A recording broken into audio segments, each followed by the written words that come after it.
Welcome back to Read Through the Bible with us. Today's part 110, where we read Job chapters 1 through 4. Job chapter 1. There was a man in the land of Uz, whose name was Job, and the man was perfect and upright, and one that feared God, and eschewed evil. And there was born unto him 7 sons and 3 daughters. His substance also was 7,000 sheep, and 3,000 camels, and 500 yoke of oxen, and 500 she-asses, and a very great household, so that this man was the greatest of all the men of the east. And his sons went and feasted in their house, every one in a day, and sent and called for their 3 sisters to eat and to drink with them. And it was so, when the days of their feasting were gone about, that Job sent and sanctified them, and rose up early in the morning, and offered burnt offerings according to the number of them all. For Job said, It may be that my sons have sinned, and cursed God in their hearts. Thus did Job continually. Now there was a day when the sons of God came to present themselves before the Lord, and Satan came also among them. And the Lord said unto Satan, Whence comest thou? Then Satan answered the Lord, and said, From going to and fro in the earth, from walking up and down in it. And the Lord said unto Satan, Hast thou considered my servant Job, that there is none like him in the earth, a perfect and upright man, one that feareth God and escheweth evil? Then Satan answered the Lord and said, Doth Job fear God for naught? Hast not thou made a hedge about him, and about his house, and about all that he hath on every side? Thou hast blessed the work of his hands, and his substance is increased in the land. But put forth thine hand now, and touch all that he hath, and he will curse thee to thy face. And the Lord said unto Satan, Behold, all that he hath is in thy power, only upon himself put not forth thine hand. So Satan went forth from the presence of the Lord. And there was a day when his sons and his daughters were eating and drinking wine in their eldest brother's house. And there came a messenger unto Job, and said, The oxen were plowing, and the asses feeding beside them. And the Sabaeans fell upon them, and took them away. Yea, they have slain the servants with the edge of the sword, and I only am escaped alone to tell thee. While he was yet speaking, there came also another, and said, The fire of God is fallen from heaven, and hath burned up the sheep, and the servants, and consumed them, and I only am escaped alone to tell thee.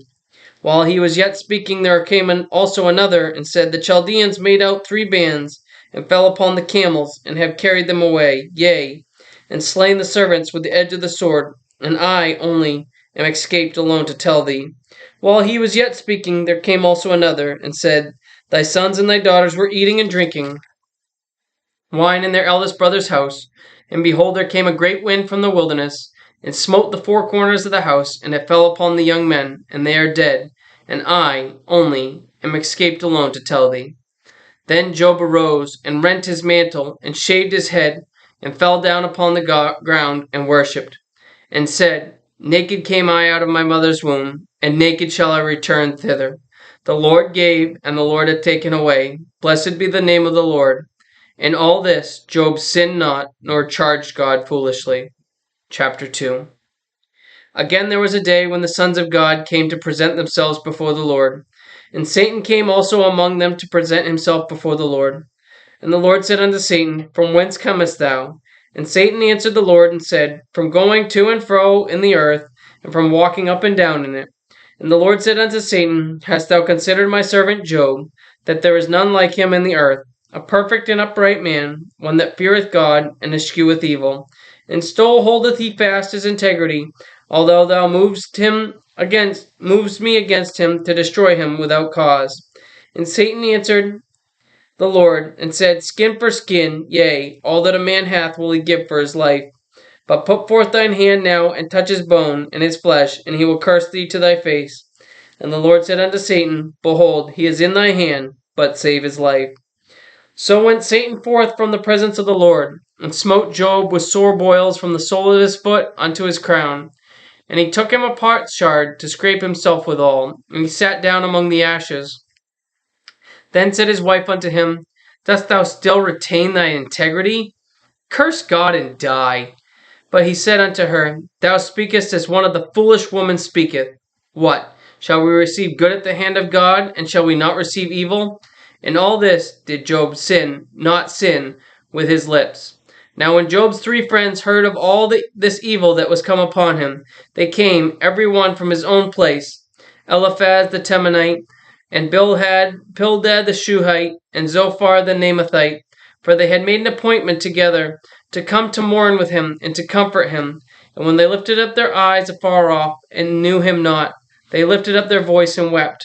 And they rent every one his mantle, and sprinkled dust upon their head toward heaven. So they sat down with him upon the ground 7 days and 7 nights, and none spake a word unto him, for they saw that his grief was very great. Chapter 3. After this opened Job his mouth, and cursed his day. And Job spake and said, Let the day perish wherein I was born, and the night in which it was said, There is a man-child conceived. Let that day be darkness, let not God regard it from above, neither let the light shine upon it. Let darkness and the shadow of death stain it, let a cloud dwell upon it, let the blackness of the day terrify it. As for that night, let darkness seize upon it. Let it not be joined unto the days of the year, let it not come into the number of the months. Lo, let that night be solitary, let no joyful voice come therein. Let them curse it that curse the day, who are ready to raise up their mourning. Let the stars of the twilight thereof be dark. Let it look for light, but have none. Neither let it see the dawning of the day, because it shut not up the doors of my mother's womb, nor hid sorrow from my eyes. Why died I not from the womb? Why did I not give up the ghost when I came out of the belly? Why did the knees prevent me, or why the breast that I should suck? For now I have lain still and been quiet. For now should I have lain still and been quiet. I should have slept. Then had I been at rest, with kings and counselors of the earth, which built desolate places for themselves, or with princes that had gold, who filled their houses with silver, or as a hidden untimely birth. I had not been, as infants which never saw light. There the wicked cease from trembling, and their weary be at rest. There the prisoners rest together. They hear not the voice of the oppressor. The small and the great are there, and the servant is free from his master. Wherefore is light given to him that is in misery, and life unto the bitter in soul, which long for death, but it cometh not, and dig for it more than for hid treasures, which rejoice exceedingly, and are glad when they can find the grave. Why is light given to a man whose way is hid, and whom God hath hedged in? For my sighing cometh before I eat, and my roarings are poured out like the waters. For the thing which I greatly feared is come upon me, and that which I was afraid of is come unto me. I was not in safety, neither had I rest, neither was I quiet, yet trouble came.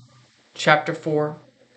Then Eliphaz the Temanite answered and said, If we essay to commune with thee, wilt thou be grieved? But who can withhold himself from speaking? Behold, thou hast instructed many, and thou hast strengthened the weak hands. Thy words have upholden him that was falling, and thou hast strengthened the feeble knees. But now it is come upon thee, and thou faintest. It toucheth thee, and thou art troubled. Is not this thy fear, thy confidence, thy hope, thy uprightness of thy ways? Remember, I pray thee, whoever perished being innocent, or where were the righteous cut off? Even as I have seen, they that plow iniquity and sow wickedness reap the same. But the blast of God they perish. By the blast of God they perish, and by the breath of his nostrils are they consumed. The roaring of the lion, and the voice of the fierce lion, and the teeth of the young lions are broken. The old lion perisheth for lack of prey, and the stout lion's whelps are scattered abroad. Now a thing was secretly brought to me, and mine ear receiveth a little thereof. In thoughts from the visions of the night, when deep sleep falleth on men, fear came upon me, and trembling, which made all my bones to shake. Then a spirit passed before my face, the hair of my flesh stood up. It stood still, but I could not discern the form thereof. An image was before mine eyes. There was silence, and I heard a voice saying, Shall mortal man be more just than God? Shall a man be more pure than his Maker? Behold, he put no trust in his servants, and his angels he charged with folly. How much less in them that dwell in houses of clay, whose foundations is in the dust, which are crushed before the moth. They are destroyed from morning to evening, they perish forever, without any regarding it. Doth not their excellency which is in them go away? They die even without wisdom. Thank you for joining us today for part 110 of Read Through the Bible with Us. Join us again tomorrow for part 111, where we read Job chapters 5 through 8. And remember, Jesus loves you, and I do too. God bless.